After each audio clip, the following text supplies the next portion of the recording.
Hello everyone, welcome to a class of CA foundation account. कर रहे हैं, chapter है हमारा इन्वेंट्री, चैप्टर 4 है आपके बुक में।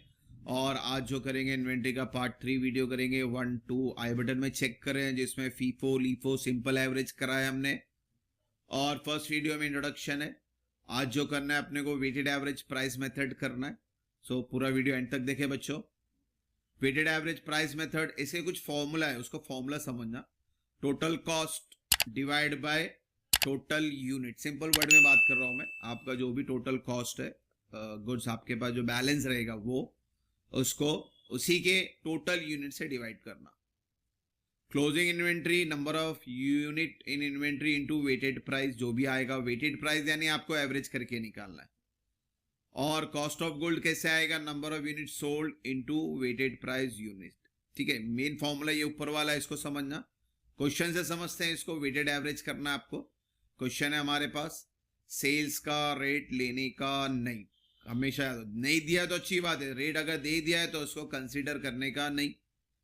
फॉर्मेट ड्रॉ कर लेते हैं।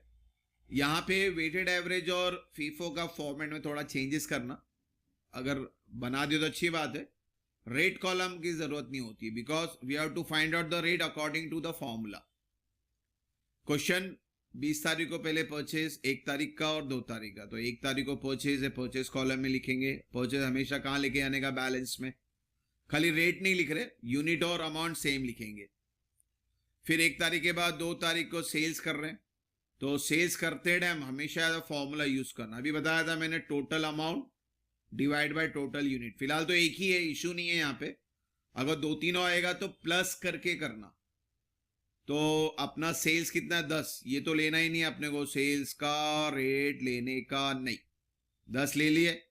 इसका रेट कैसे आएगा, 100 को 20 से डिवाइड कर दो। 100 को 20 से डिवाइड कर दो, रेट आ गया 5 का। तो 10 5 50, 20 में से 10 निकला, बैलेंस कितना बचा, 10। 100 में से 50 निकला, बैलेंस बचा 50। लाइन मारने का, ऊपर देखने का नहीं। अब जो भी है वो 10 रुपए से कैलकुलेशन होगा अपना। 2 तारीख के बाद 3 परचेज, 30 इंटू 6 18, आज इट इज यहां कॉपी करेंगे रेट छोड़ के। 3 के बाद 10 या 9 9 25। अब देखो 25 यूनिट बेचने का अपने को। अब वेटेड कर रहे हैं, तो सबसे पहले क्या करेंगे, यूनिट और अमाउंट को आप प्लस कर लोगे। 30 10 40 और ये हो गया 230। फिर 25 यहां लिख दिए। अब रेट अपने को फॉर्मूले से निकालने का, अमाउंट डिवाइड बाय यूनिट। तो अपना रेट आया 5.75। इसको मल्टीप्लाई करें। अब 40 में से 25 निकला, 15 बचा। 230 में से 144 निकला, 86 बचा। अगर रेट बनाना है बना सकते, तो रेट एज इट इज ही रहेगा। यहाँ पे का रेट क्या रहेगा, फिर 5.75। यहाँ पे भी रेट क्या रहेगा, 5.75। फिर क्या बोलते हैं, 9 के बाद आता है 10। 25 को 4 से मल्टीप्लाई करो, इसको घर पे लेके आओ। 10 के बाद आता है 12। 10 यूनिट सेल्स करना है। कितना यूनिट सेल्स करना है अपने को, 10। तो सबसे पहले वेटेड कर रहे हैं तो प्लस करेंगे। 25 30 40 और 186। कितना बेचने का है अपने को, 12 को 10 यूनिट बेचने का है।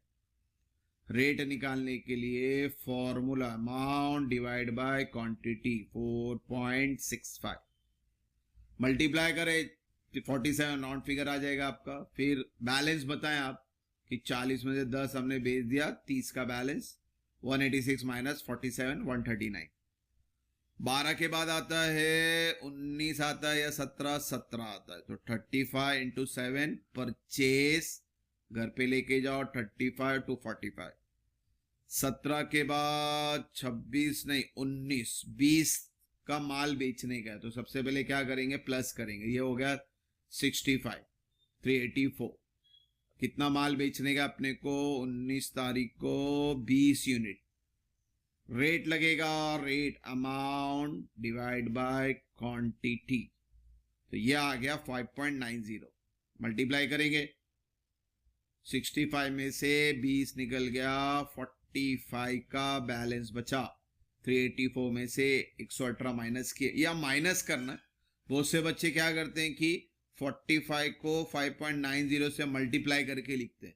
सो ये पॉइंट में फिगर है तो डिफर करेगा, तो बेटर आपको क्या है डायरेक्टली माइनस करके बताना है। सो 19 के बाद आता है 28 या 26 को परचेज करते हैं। परचेज किया, घर पे भी लेके जाते हैं इसको।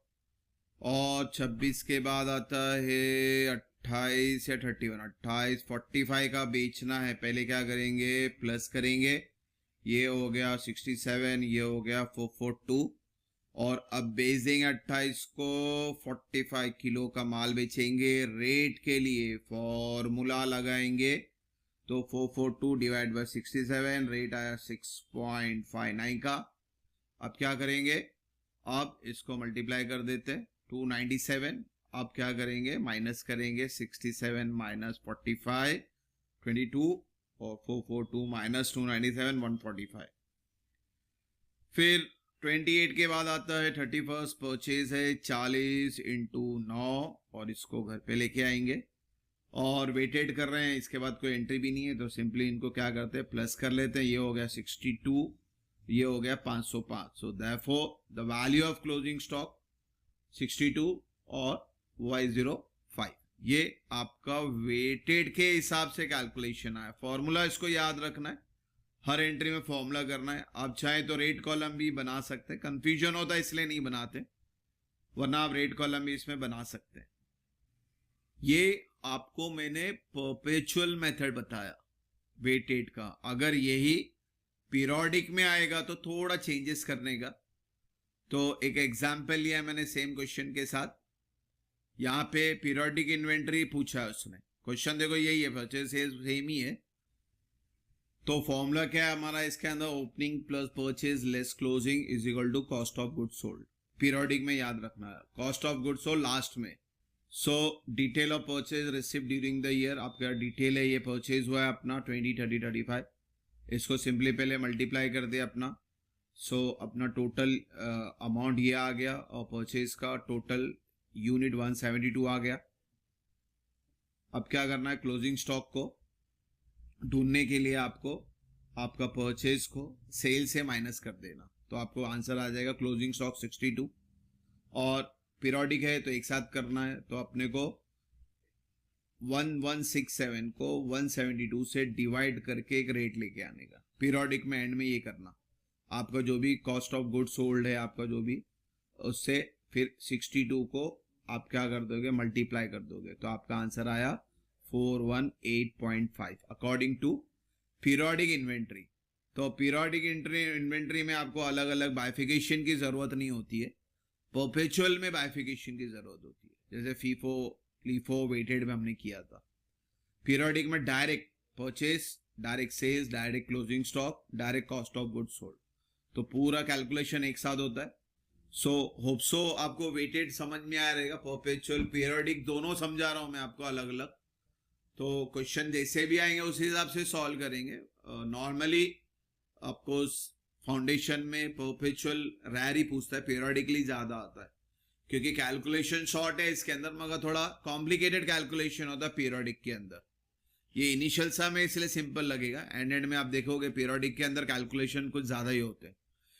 कभी परचेज प्लस होता है, कभी माइनस होता है, कभी cost of good sold plus होता है, माइनस होता है, रिवर्स करना होता है, तो उस चीज पे ध्यान देना। तो होप सो फिलहाल वेटेड एवरेज समझ में आ रहेगा। इंशाल्लाह नेक्स्ट वीडियो में जल्दी मिलेंगे बच्चों। Thank you for watching the video.